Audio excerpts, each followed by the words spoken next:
Hey guys, Coop 3 here, coming at you with my January 2015 mermail build. Some of you guys may know I'm kind of known as the mermail guy around here, and yeah, here's what I'm playing. I took it today to locals, had about a 15 guy tourney today, and I ended up coming in second, losing only in the finals to Burning Abyss. I beat out Clip, Satellar, Sylvans, Noble Knights, and stuff like that. So yeah, I'll kind of talk out the build and explain choices and stuff like that, what I'm not running and why I am running things. So here we go. So triple gunned. Really glad this came back off the list. Makes all your costs into monster reborns and allows you to keep plussing and stuff like that. Make huge boards. So that's pretty good. Triple lind. Search off a sphere for your turn on your opponent's turn. And you can crash with it on your turn or just set it and bluff. A lot of times if you open up with it, you can kind of bluff that you're playing Shadals. A lot of people think it's just a Falco or like a Skomata or a Dragon or something like that. So you can bluff that out. Triple Pike, one of the main searchers of the deck. Search out your level 3, so you got your Undines, your Marksmans, your Guns, and your Linds. Too good not to run at 3. You want to open with that if you can. One Turge. I run the one Turge just for recycling Gund, and you can make some pretty good plays if this is in your graveyard. You don't really want to draw into it too much unless you're going to pitch for with Tias and pull off the old school Hoban Mermails, like the rank 4, getting a rank 4 and a rank 7 out at the same turn, losing Evolve All Chain and stuff like that. Some people have gone to running 3 of these. I think 1 is enough. You don't really want to see it other than to pitch or bring back with Gund or something like that. So I play this over salvage. I don't run any salvages right now because games are won and lost in 2 to 3 turns. This format, Clip and BA are super fast, and Jadals have serious OTK potential. So salvage can be good mid to late game, but you don't really want to open with a dead card that you can't use for a couple turns when those few turns could actually make you win or lose. So yeah, that's why I run the Turge. You can pitch it for cost if you need to, or just set it or summon it. You got a 1700 beater. Triple Tias, basically the same thing as Pike, except it's a level 7. Yeah, one cost for level 7. And you can pitch a Gun or a Marksman, stuff like that. Force your opponent to do things they don't want you to do, or they don't want themselves to do. Sorry. Double Megalo. A lot of people are running 3 or like 2 in a lead. I think 2 is enough. You don't really want to open with this because if you don't have the right discard outlets and stuff like that, you're just going to be forcing suboptimal plays. And I've never really liked lead with Phoenix Wing Windblast running around and Virgil and all that stuff. You never want to get it sent back to deck. It's one thing to have it in grave and you can reborn it or whatever, but once it hits the field, that's going to be a major target for a Wing Blast, and then if you draw into that, you're already set back a turn. Seriously set back a turn. So that's it for the Mermails. I run a Tidal because Tidal is too good, and a Dragon Ice because of Gold Sark. Opening up with Gold Sark means you get Tidal in 2 turns, and a Dragon Ice to either discard itself to special summon as a 2200 body, or your discards, or it's a discard outlet for your Guns, your Marksmans, your infantry, stuff like that. It's pretty good in the Clip matchup, just to keep floating and stop their OTKs. So yeah, I really like running that. For the Atlanteans, pretty standard. Run 1 Dragoons, 1 Infantry, and triple Marksman. I wish Dragoons was at more than 1, but that's not going to happen anytime soon, I don't think. Infantry at 1, a lot of people want to run it at more than 1, but there's some things you want to pop face up, but a lot of things you don't. And it's 0 attack, and the additional normal summon of a Sea Serpent doesn't really do you a whole lot. So triple Marksmans are good because they force their back row. You're going to force the Wing Blast, the Karma Cuts, Fire Lake, stuff like that before you have an established board. So you can do that, or you can attack and inflict damage and then search out the Dragoons. So that's pretty good. I run the Undine engine because the Undine engine is too good. It searches pretty much any water that you need. Searchable through Pike, and gets you your Tidal, your Dragon Ice, sends your Atlanteans to force stuff that your opponent doesn't want to do. Summon it, send an infantry, pop something face up that you do want to pop, and or send a Marksman, pop a set back row so you can go off and not have to worry. It's pretty good. It's also a key part for the synchro engine. Obviously, controller is the only synchro we run, but giving you access to Leo and stuff like that is game changing in the Burning Abyss matchup. So that's it for my monsters. I run, I guess, a bit of a trap heavy build, but triple sphere. You gotta run sphere, searchful through Megalo, Lind. This basically gets you any mermail in the deck, so that's pretty good. Compulse and Warning. I'm kind of up in the air between these two. I'm running a 41 card deck right now, trying to decide which one's better.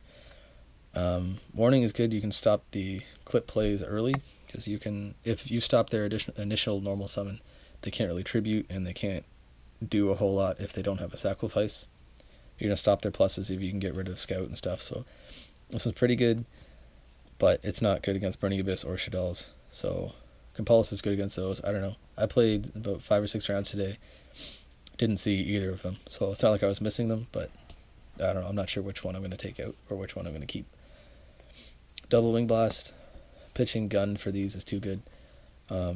Spinning something that you don't want to hit grave, and setting them back a turn potentially. If they set a back row and you on the end phase you flip this, pitch a gun, you're going to plus and force them a turn backwards. So pretty good. I wouldn't run it at 3 because you really only want to pitch gun with it. You can pitch gun and fuel too, like stuff you want to reborn, but like optimally you want to pitch gun. And for spells, I run a Soul Charge because making huge boards off of 2,000 life points is pretty good. Gold Sark, the whole Dragon Eyes play, also pretty good. Searching and Title. Snatch Steal, it just kind of opens the OTK potential up a little more. This deck can do it very easily, but taking a threat or forcing your opponent into doing something they don't want to do at the right time. I had it today where I was playing the Burning Abyss guy, and he had 2 Dantes on the field with a couple back row, and before I did anything I tried to snatch steal one of his Dantes, and that forced him to fire like this so he could have some kind of play going on there. So he didn't fire like anything I had except for the snatch steal, so that was good. I still had 5 cards to work with, and he was forced to do that play early. I've got, another thing after snatch steal is we run a lot of levels. We run 3, 4, 7, and synchros too, so if you steal something you can sync with it or overlay it and not really have to worry about the life point cost. Triple MST, Floodgates, like Skill Drain, Emptiness, they suck for this deck, and Scout as well, so you can pop stuff and not really worry about what's going on. It just allows your plays to go through. As much as it is just a 1-for-1, it's that kind of insurance policy, I guess. And I run 2 Lances. Another part of the insurance policy. You need your normal summon in this deck. You need your searches to go off, your effects to go off. So lancing one of your monsters to allow it to hit the field and continue your searches is really good.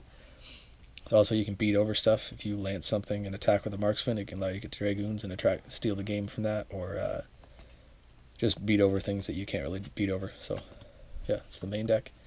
Like I said, I'm not running a salvage. I'm not running lead. I've been toying with a Squall, but the amount of mermails I run and the amount of times I have them in the grave, it's not really worth running a Squall to have that dead card early on. As I was saying, games are won fairly early on, so I don't really want to do that. My extra deck, I've got Magikarp tokens. They're pretty OP. But I've got Gaios, Big Eye, and Draco. I don't run Master of Blades. I don't really like the whole, like, people seem to think it's really good against Burning Abyss, but you're popping stuff, and as much as you are forcing things to go, you're potentially making your opponent plus. And yeah, 2700 is not that hard to beat over in that deck. There's other ways to stall out Burning Abyss. So Gaios, really good against Shaddolls, and Clip to an extent. It forces them not to attack, and you can just negate effects all over the place, so that's pretty good. Big Eye, I think, is the MVP of this extra deck. Stealing things is huge right now. If you steal something, it doesn't go to grave, it doesn't get effects, and you're in control of it. So stealing things, like if you steal a normal summon clip monster, they've got sacrifice on it, and they're depending on that. You to either destroy it to get the search or whatever. Like, you can just steal it and attack them and not have to worry about the search. Draco's just Draco. He's a wall. Not very useful right now, but he's still got to be in there. For the rank 4s, I run Dweller, Castell, 101, Exiton, and the Volval Chain. Volatile Chain is good for those times that you need title or something like that. You've got a rank 4 play on your hands, but these ones won't really do the job. But you can send a title, or you can send stuff for Gund, or you can send Dragon Ice and stuff like that. So a lot of people have dropped it, but I just find it really good. It's really key. Exciton to deal with overextended boards and kind of get you out of a jam. I haven't used this card a whole lot, but the times that I have, it's been clutch. 101's not too useful right now. Dante goes to defense all the time, and you don't really want to steal. Like, it doesn't steal a whole lot, but because things are usually tribute summoned or whatever in clip and stuff like that. But the times that it does go off, you can plus with Dragoon searches and stuff, so it's pretty good. With Niklas coming out too, this is gonna be really good. Steal all their stuff and not have to worry about the big walls that they have. Castell, shuffle things in a deck. A little bit better than 101 right now because it shuffles anything face up. Kills the Satellar matchup completely. Like, it's won me game 1 against the Tellers today, so that's pretty good. Stopping stuff from hitting the grave is awesome. And Dweller, you can't not run Dweller. The 500 attack boost is solid, and negating effects is pretty good too, like negating Burning Abyss effects or Shaddolls and stuff. So yeah, can't not run it. I run a rank 3 engine still. A lot of people seem to have dropped that out, but I run Alucard, Levier, and Nightmare Shark. Alucard is really good in the clip matchup, and Burning Abyss too. You force back row when they don't want to use it. If you can get this off before you actually make your big play, you can force skill drains or bottomlesses, stuff like wing blasts, all sorts of stuff. So this is like another thing to do to complex the game state, and I don't know, make the game state a little more complex. And that's where this deck thrives, so you want to do that. Levier is good. I haven't really, used it in a lot. Haven't used it in a little while, but you can make some huge plays with your banished monsters that you banish for title. If I had to drop a card, it'd probably be this one. It's not too good right now. It's just like a win more kind of card, I guess. So it's still good, but not key to the plays of the deck. And then Nightmare Shark. I don't run Bahamut Shark or Bahamut Shark, whatever you want to call it. The trite play that it has is very subpar, and extra space is tight. So I don't really want to be running a rank 4 just to get this out. I'd rather just get this out on its own. But Nightmare can steal games and stuff like that. You can attack, because the whole deck is water, you can attack over big walls that you don't want to get around or can't get around. Stuff like towers and stuff, you get this out, and a Megalo, you can just make the Megalo attack directly for maybe 38, I guess, because of towers. But yeah, pretty good. For the Synchro engine, I run two level 7s, Yazzie and Gungar. I don't run Black Rose. I don't really like the whole mass destruction thing. We can't really make Black Rose too efficiently without wasting our normal summon. And then, so you're going to have a lot to be able to Black Rose and then come back. So Yazzie is good against the Burning Abyss matchup. It's a non-targeting 2600. Yeah, it's just a big body that they can't really touch until they make a subpar play, I guess, with an Acid Golem or whatever. And then Gungar is like a selective Black Rose. So with 3 Gund and the Atlanteans and stuff, you can make pretty big pluses off of destroying their stuff, and you get to choose what they destroy. Or you destroy, sorry. I run a Scrap Dragon for Dragon Ice and Controller.